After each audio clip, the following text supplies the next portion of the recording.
Hi, Taproot Kids. So today I'm going to be reading one of Zach and my favorite books.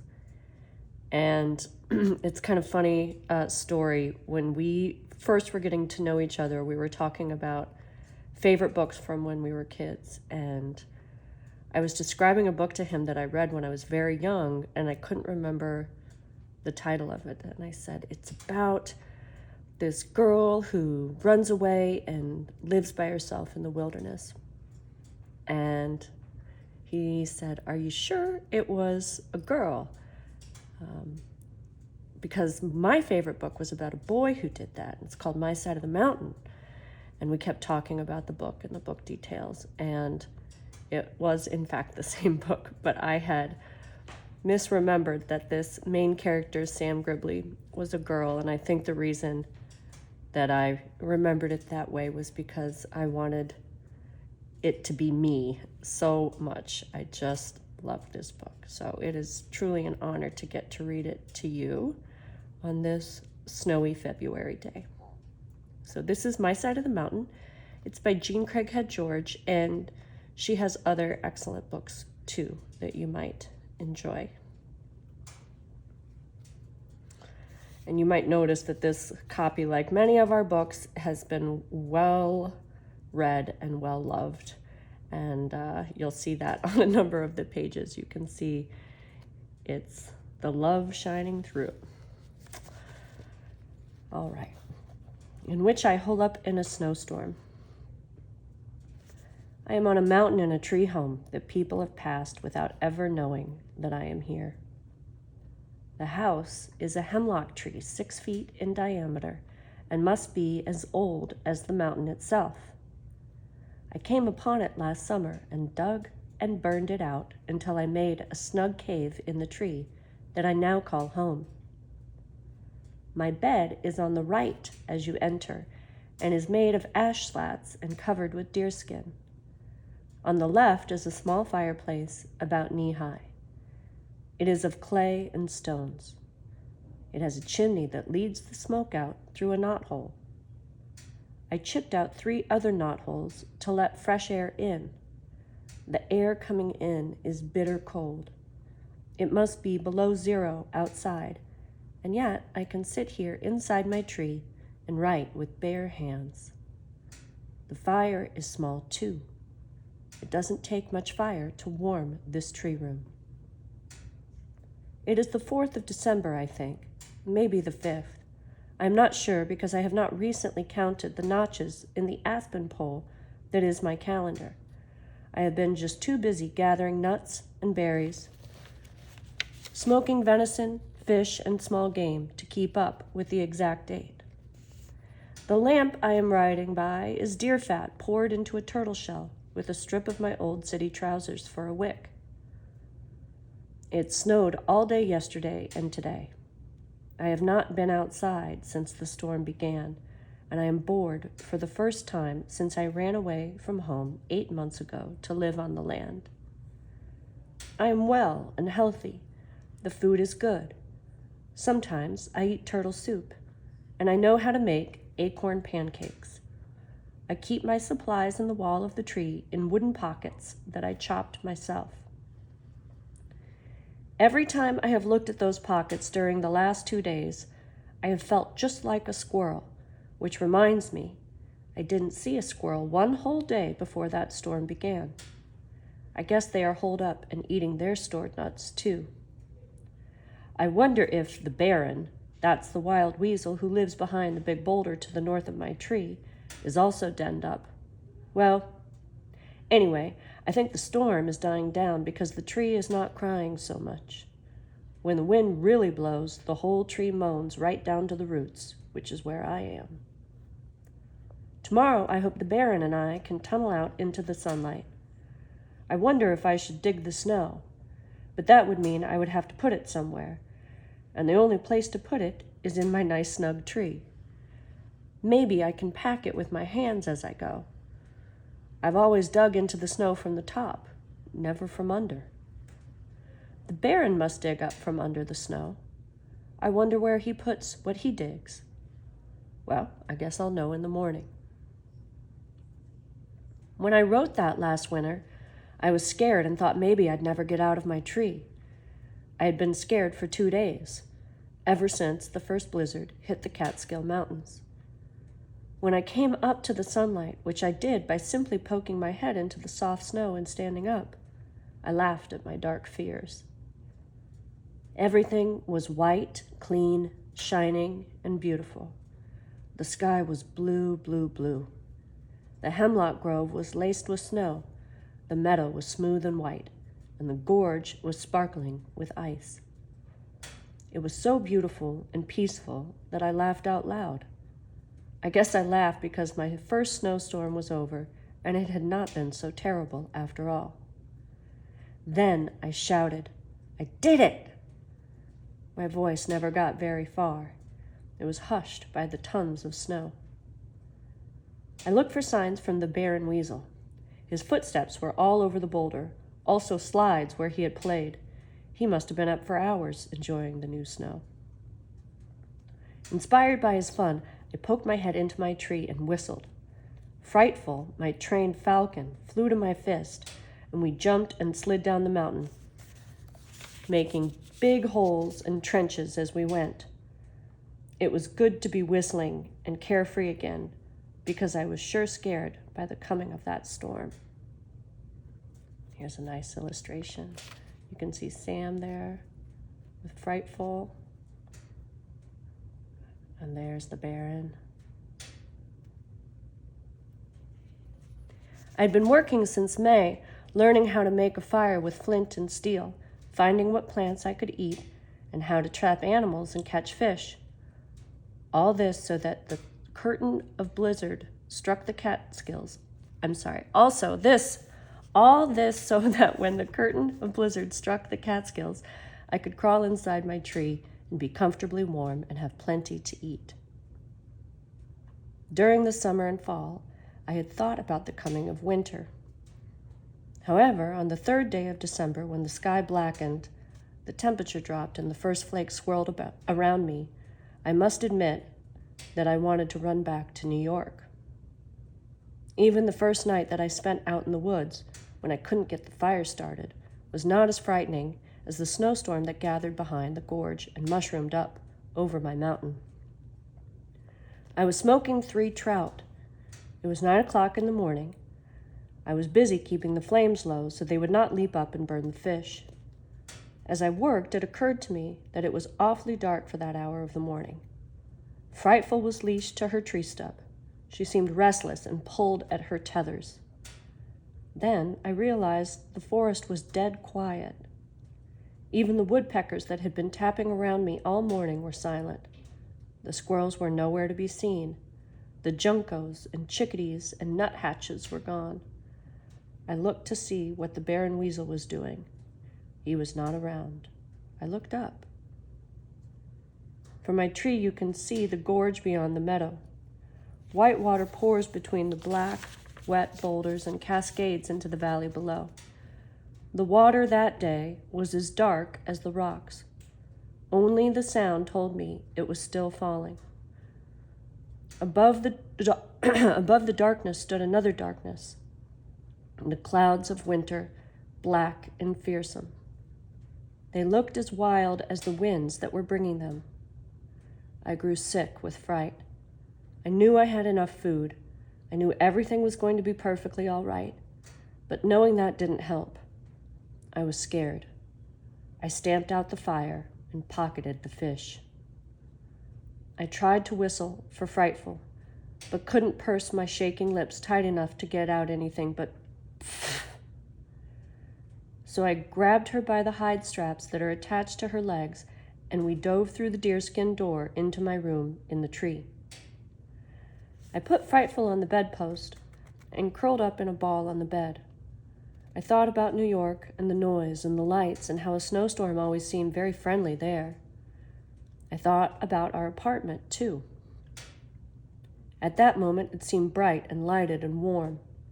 I had to keep saying to myself, there were 11 of us in it. Dad, Mother, 4 sisters, 4 brothers, and me. And not one of us liked it, except perhaps little Nina, who was too young to know. Dad didn't like it even a little bit. He had been a sailor once, but when I was born, he gave up the sea and worked on the docks in New York. Dad didn't like the land. He liked the sea, wet and big and endless. Sometimes he would tell me about great-grandfather Gribley, who owned land in the Catskill Mountains and felled the trees and built a home and plowed the land, only to discover that he wanted to be a sailor. The farm failed, and great-grandfather Gribley went to sea. As I lay with my face buried in the sweet, greasy smell of my deerskin, I could hear Dad's voice saying, "That land is still in the family's name. Somewhere in the Catskills is an old beach with the name Gribley carved on it. It marks the northern boundary of Gribley's Folly. The land is no place for a Gribley." "The land is no place for a Gribley," I said. "The land is no place for a Gribley, and here I am 300 feet from the beach with Gribley carved on it." I fell asleep at that point, and when I awoke, I was hungry. I cracked some walnuts, got down the acorn flour I had pounded, with a bit of ash to remove the bite, reached out the door for a little snow, and stirred up some acorn pancakes. I cooked them on top of a tin can, and as I ate them, smothered with blueberry jam, I knew that the land was just the place for a Gribley. In which I get started on this venture. I left New York in May. I had a penknife, a ball of cord, an axe, and $40, which I had saved from selling magazine subscriptions.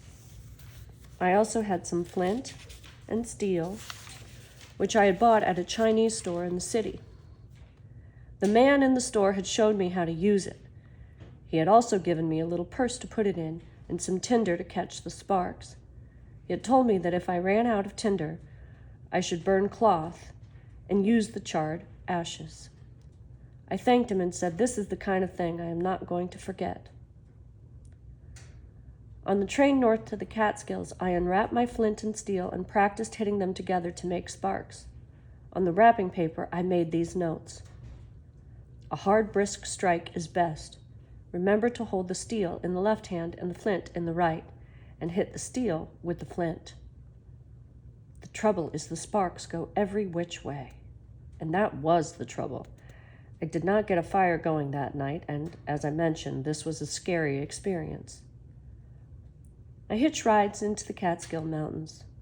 At about 4 o'clock, a truck driver and I passed through the beautiful dark hemlock forest, and I said to him, "This is as far as I am going." He looked all around and said, "You live here?" "No," I said, "but I am running away from home, and this is just the kind of forest I have always dreamed I would run to. I think I'll camp here tonight." I hopped out of the cab. "Hey, boy," the driver shouted, "are you serious?" "Sure," I said. "Well now, ain't that something? You know, when I was your age, I did the same thing. Only thing was, I was a farm boy and ran into the city, and you're a city boy running into the woods. I was scared of the city. Do you think you'll be scared of the woods?" "Heck no," I shouted loudly. As I marched into the cool, shadowy woods, I heard the driver call to me, "I'll be back in the morning if you want to ride home." He laughed. Everybody laughed at me, even Dad. I told Dad that I was going to run away to great-grandfather Gribley's land. He had roared with laughter and told me about the time he had run away from home. He got on a boat headed for Singapore, but when the whistle blew for departure, he was down the gangplank and home in bed before anyone knew he was gone. Then he told me, "Sure, go try it. Every boy should try it." I must have walked a mile into the woods until I found a stream. It was a clear, athletic stream that rushed and ran and jumped and splashed. Ferns grew along its bank, and its rocks were upholstered with moss. I sat down, smelled the piney air, and took out my penknife. I cut off a green twig and began to whittle. I have always been good at whittling. I carved a ship once that my teacher exhibited for parents' night at school. First, I whittled an angle on one end of the twig. Then I cut a smaller twig and sharpened it to a point. I whittled an angle on that twig and bound the two angles face to face with a strip of green bark. It was supposed to be a fish hook. So in these drawings, Sam's handwriting is in cursive. Some of you kids may not know how to read that, but this drawing shows what he's making. So this says sharpen, and this says whittle angles. And so those were the angles he had whittled. And this says string. And that says wooden fish hook. According to a book on how to survive on the land that I read in the New York Public Library, this was one way to make your own hooks. I then dug for worms. I had hardly chopped the moss away with my axe before I hit frost. It had not occurred to me that there would be frost in the ground in May, but then I had not been on a mountain before. This did worry me because I was depending on fish to keep me alive until I got to my great-grandfather's mountain, where I was going to make traps and catch game. I looked into the stream to see what else I could eat, and as I did, my hand knocked a rotten log apart. I remembered about old logs and all the sleeping stages of insects that are in it. I chopped away until I found a cold white grub. I swiftly tied a string to my hook, put the grub on, and walked up the stream looking for a good place to fish. All the manuals I had read were very emphatic about where fish lived, and so I had memorized this. In streams, fish usually congregate in pools and deep, calm water. The heads of riffles, small rapids, the tail of a pool, eddies below rocks or logs, deep undercut banks in the shade of overhanging bushes. All are very likely places to fish. This stream did not seem to have any calm water, and I must have walked 1,000 miles before I found a pool by a deep undercut bank in the shade of overhanging bushes. Actually, it wasn't that far. It just seemed that way because I went looking and finding nothing. I was sure I was going to starve to death. I squatted on this bank and dropped in my line. I did so want to catch a fish. One fish would set me upon my way because I had read how much you can learn from one fish. By examining the contents of its stomach, you can find what the other fish are eating, or you can use the internal organs as bait. The grub went down to the bottom of the stream. It swirled around and hugged still. Suddenly, the string came to life and rode back and forth around in a circle. I pulled with a powerful jerk. The hook came apart, and whatever I had went circling back to its bed. So that's Sam fishing with his line. Well, that almost made me cry. My bait was gone, my hook was broken, and I was getting cold, frightened, and mad. I whittled another hook, but this time I cheated and used string to wind it together instead of bark. I walked back to the log and luckily found another grub. I hurried to the pool, and I flipped a trout out of the water before I knew I had a bite. The fish flopped, and I threw my whole body over it. I could not bear to think of it flopping itself back into the stream. I cleaned it like I had seen the man at the fish market do, examined its stomach, and found it empty. This horrified me. What I didn't know was that an empty stomach means the fish are hungry and will eat about anything. However, I thought at the time that I was a goner. Sadly, I put some of the internal organs on my hook, and before I could get my line to the bottom, I had another bite. I lost that one, but got the next one. I stopped when I had 5 nice little trout and looked around for a place to build a camp and make a fire. It wasn't hard to find a pretty spot along that stream.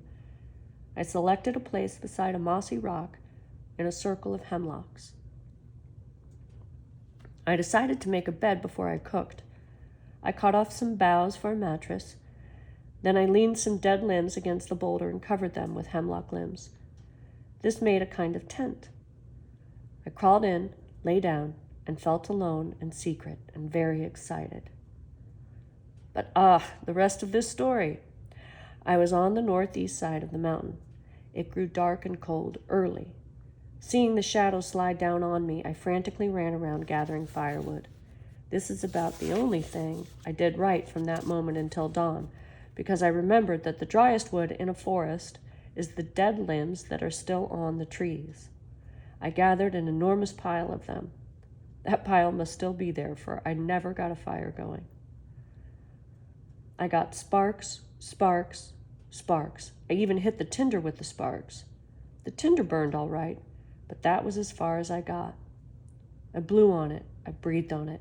I cupped it in my hands, but no sooner did I add twigs than the whole thing went black. Then it got too dark to see. I clicked steel and flint together, even though I couldn't see the tinder. Finally, I gave up and crawled into my hemlock tent, hungry, cold, and miserable. I can talk about that first night now, although it is still embarrassing to me because I was so stupid and scared that I hate to admit it. I'll pause there and just point out this illustration so you kids can see the fire that he wanted to make and the boughs. So this says, again in cursive, a couple of good shelters. Make sure your fire is on scraped earth. Also be sure to put it out with an exclamation mark. Okay, back to the story. I had made my hemlock bed right in the stream valley where the wind drained down from the cold mountaintop. It might have been all right if I had made it on the other side of the boulder, but I didn't. I was right on the main highway of the cold winds as they tore down upon the valley below. I didn't have enough hemlock boughs under me, and before I had my head down, my stomach was cold and damp. I took some boughs off the roof and stuffed them under me, and then my shoulders were cold. I curled up in a ball and was almost asleep when a whippoorwill called. If you have ever been within 40 feet of a whippoorwill, you will understand why I couldn't even shut my eyes. They are deafening. Well, anyway, the whole night went like that.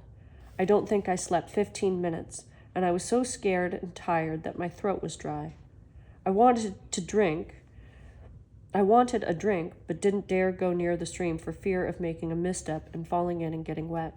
So I sat tight and shivered and shook, and now I am able to say I cried a little tiny bit.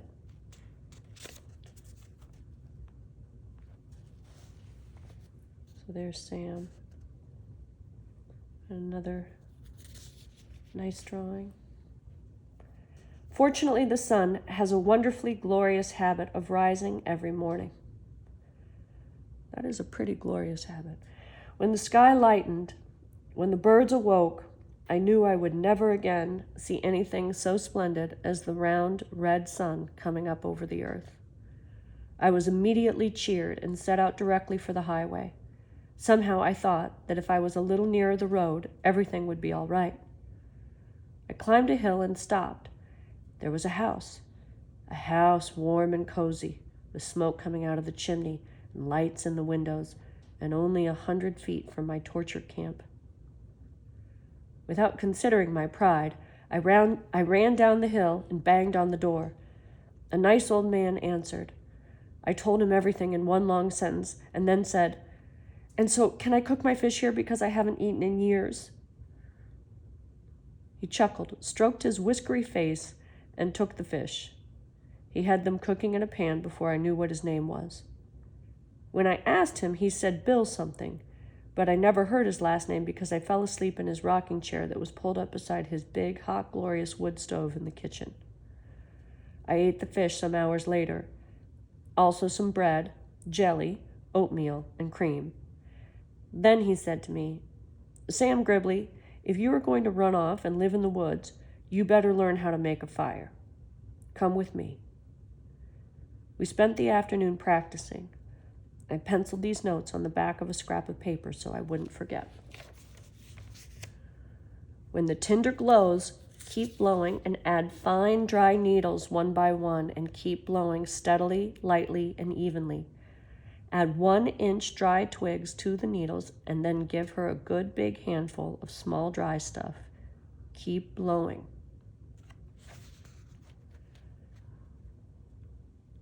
The manner in which I find Gribley's farm. The next day I told Bill goodbye, and as I strode, warm and fed, onto the road, he called to me, "I'll see you tonight. The back door will be open if you want a roof over your head."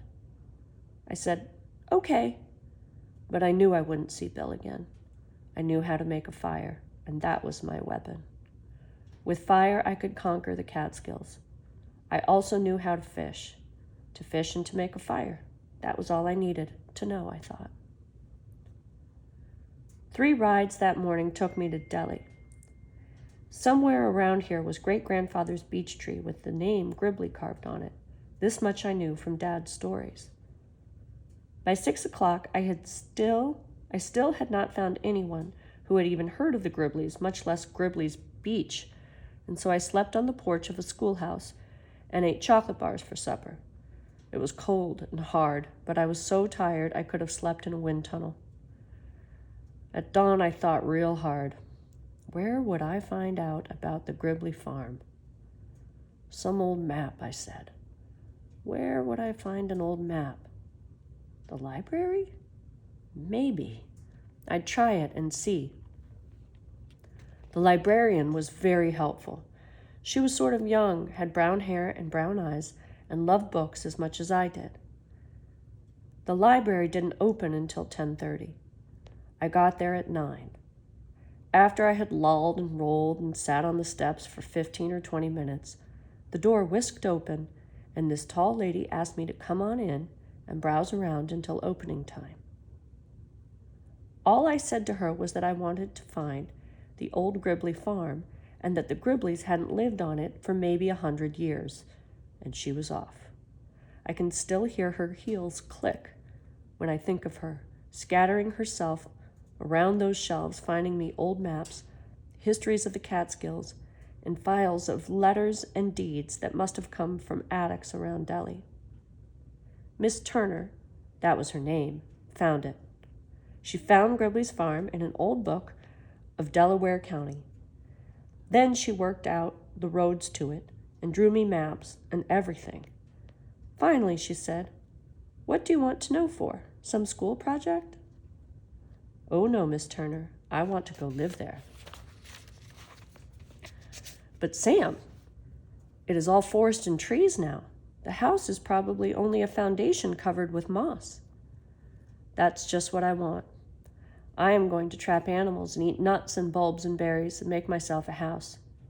You see, I am Sam Gribley, and I thought I would like to live on my great-grandfather's farm." Miss Turner was the only person that believed me. She smiled, sat back in her chair, and said, "Well, I declare." The library was just opening when I gathered the notes we had made and started off.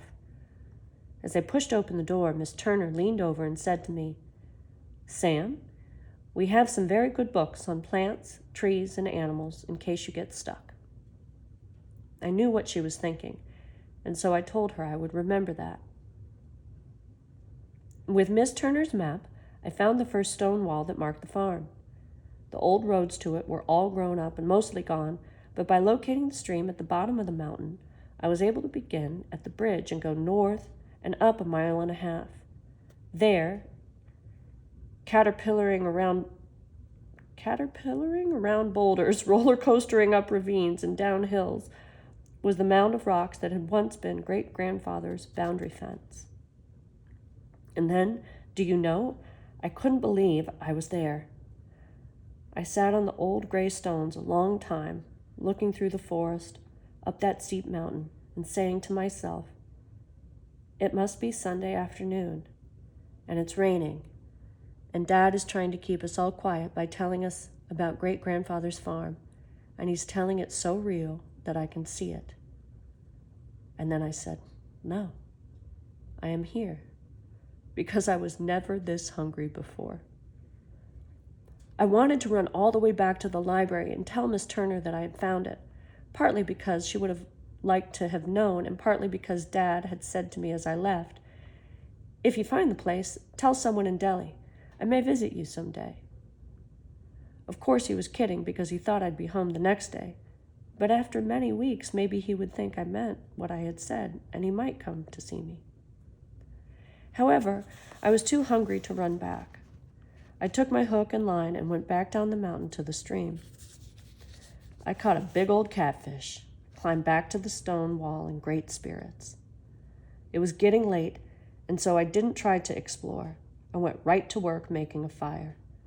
I decided that even if I didn't have enough time to cut boughs for a bed, I was going to have cooked fish and a fire to huddle around during those cold night hours. May is not exactly warm in the Catskills. By firelight that night, I wrote this. Dear Bill, that was the old man. After 3 tries, I finally got a handful of dry grass on the glow in the tinder. Grass is even better than pine needles, and tomorrow I'm going to try the outside bark of the river birch. Taproot kids, you know about that. I read somewhere that it has combustible oil in it, and in it that the Indians used to start fires. Anyway, I did just what you showed me and had cooked catfish for dinner. It was good. Your friend Sam. After I wrote that, I remembered I didn't know his last name, and so I stuffed the note in my pocket, made myself a bed of boughs and leaves in the shelter of the stone wall, and fell right to sleep. I must say this now about that first fire. It was magic. Out of dead tinder and grass and sticks came a live, warm light. It cracked and snapped and smoked and filled the woods with brightness. It lighted the trees and made them warm and friendly. It stood tall and bright and held back the night. Oh, this was a different night than the first dark, frightful one. Also, I was stuffed on catfish.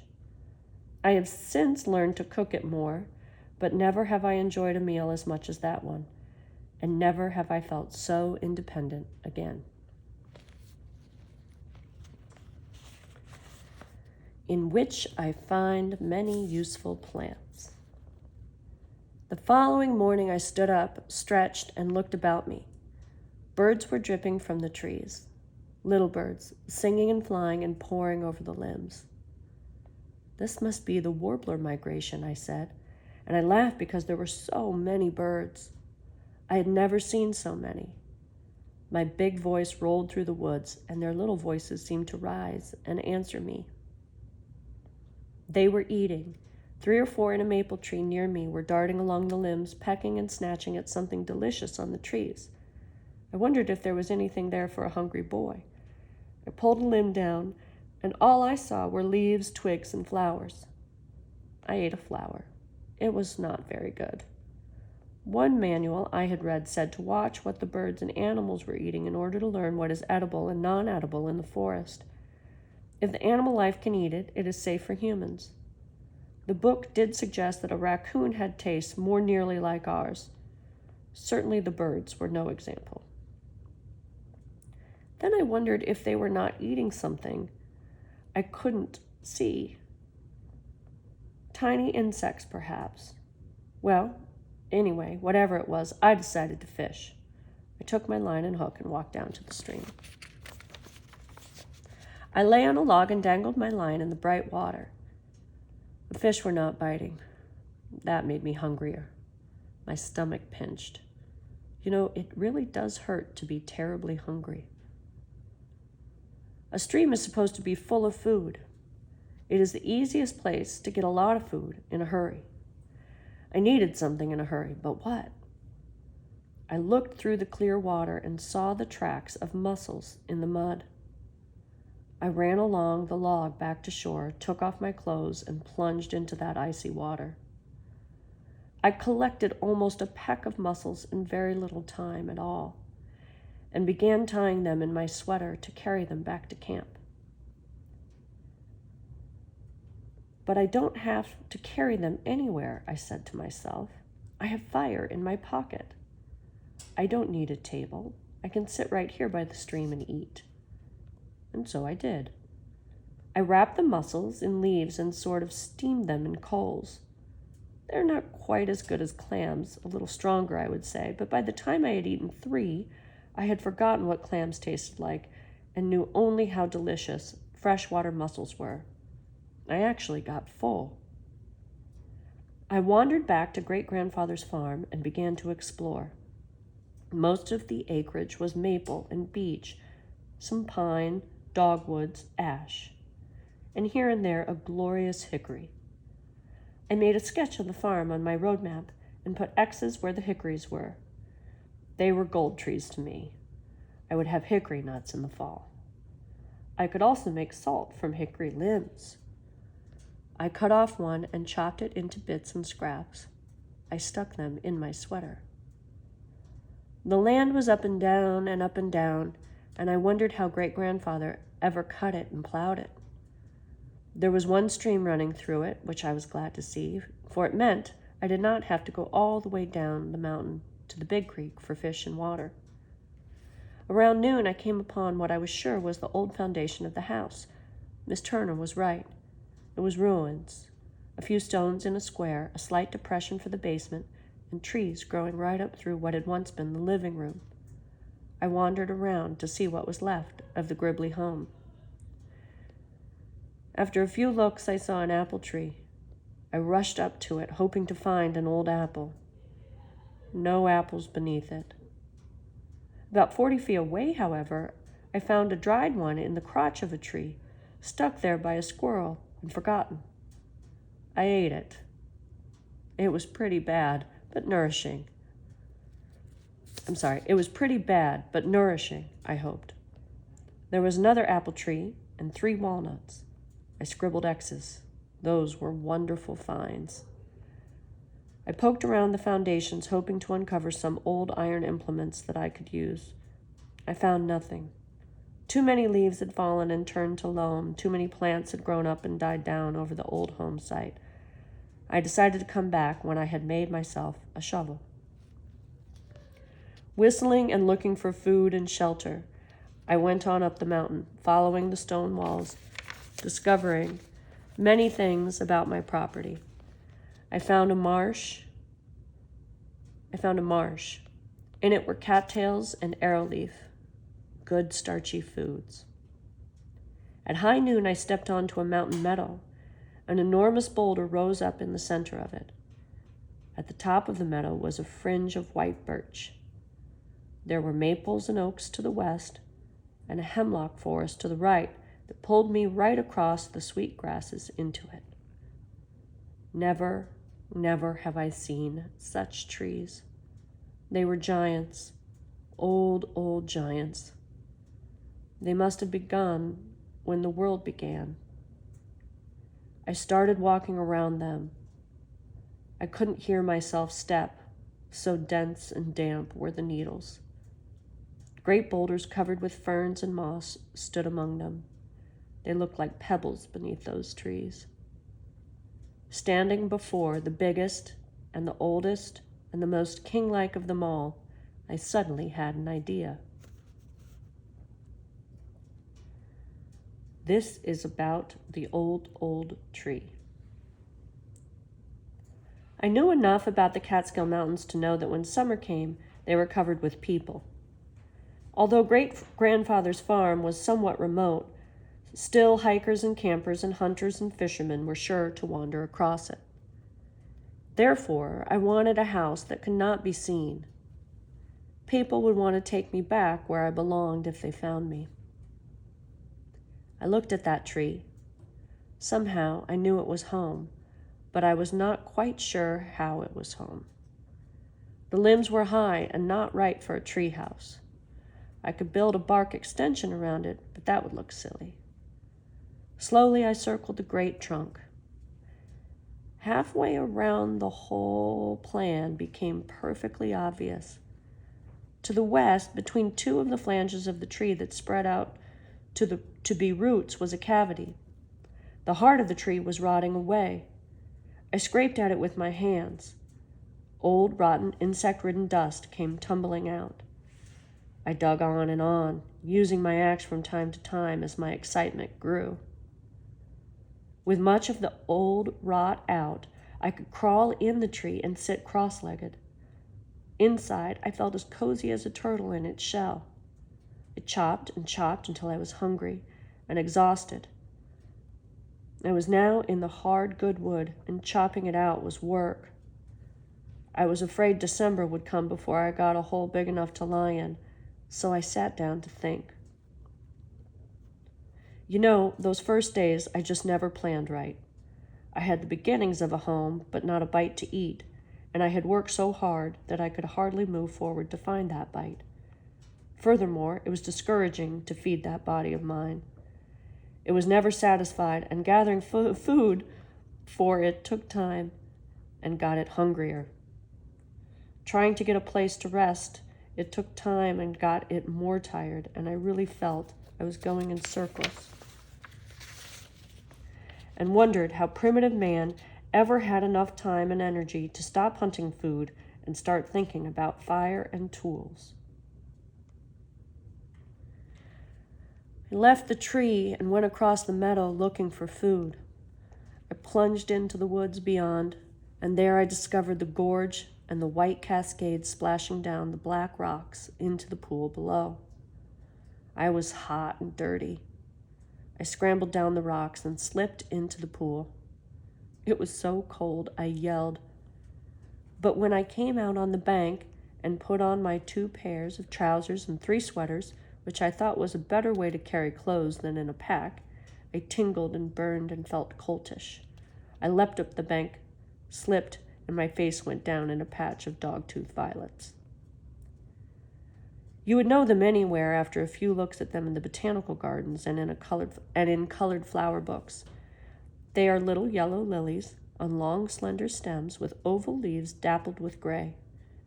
But that's not all. They have wonderfully tasty bulbs. I was filling my pockets before I got up from my fall. I'll have a salad-type lunch, I said, as I moved up the steep sides of the ravine. I discovered that, as late as it was in the season, the spring beauties were still blooming in the cool pockets of the woods. They are all right raw, that is, if you are as hungry as I was. They taste a little like lima beans. I ate these as I went on hunting food, feeling better and better, until I worked my way back to the meadow where the dandelions were blooming. Funny, I hadn't noticed them earlier. Their greens are good, and so are their roots. A little strong and milky, but you get used to that. A crow flew into the aspen grove without saying a word. The little I knew of crows from following them in Central Park, they always have something to say. But this bird was sneaking, obviously trying to be quiet. Birds are good food. Crow is certainly not the best, but I did not know that then, and I launched out to see where it was going. I had a vague plan to try to noose it. This is the kind of thing I wasted time on in those days when time was so important. However, this venture turned out all right because I did not have to noose that bird. I stepped into the woods, looked around, could not see the crow, but noticed a big stick nest in a scrabbly pine. I started to climb the tree. Off flew the crow. What made me keep on climbing in face of such discouragement, I don't know, but I did, and that noon I had crow eggs and wild salad for lunch. At lunch, I also solved the problem of carving out my tree. After a struggle, I made a fire. Then I sewed a big skunk cabbage leaf into a cup with grass strands. I had read that you can boil water in a leaf, and ever since then, I had been very anxious to see if this were true. It seems impossible, but it works. I boiled the eggs in a leaf. The water keeps the leaf wet, and although the top dries up and burns down to the water level, that's as far as the burning goes. I was pleased to see it work. Then here's what happened. Naturally, all this took a lot of time, and I hadn't gotten very far on my tree, so I was fretting and stamping out the fire when I stopped with my foot in the air. And this says, good cooking fireplace with leaf bucket. That's the drawing of that. The fire. Indians made dugout canoes with fire. They burned them out, an easier and much faster way of getting results. I would try fire in the tree. If I was very careful, perhaps it would work. I ran into the hemlock forest with a burning stick and got a fire going inside the tree.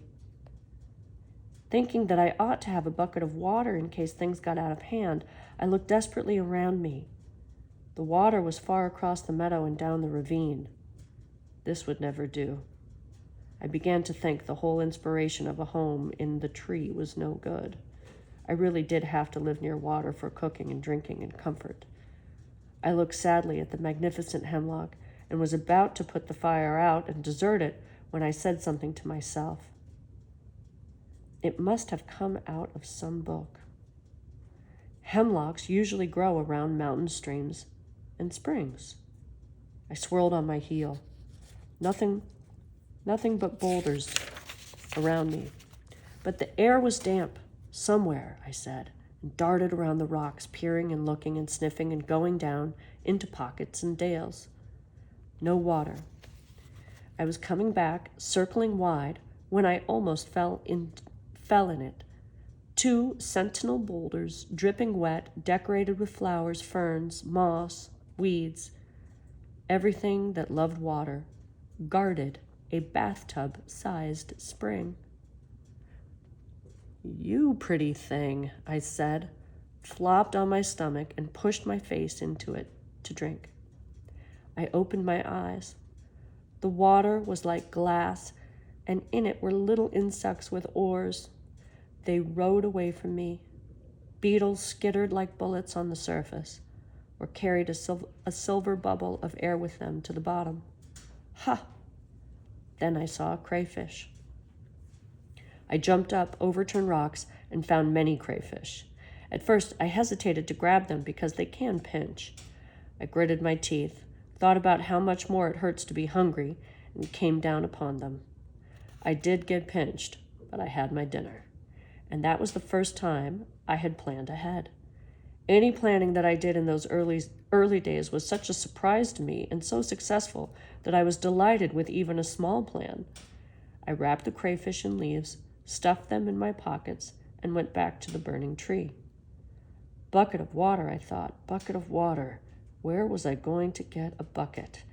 How did I think even if I found water, I could get it back to the tree? That's how citified I was in those days.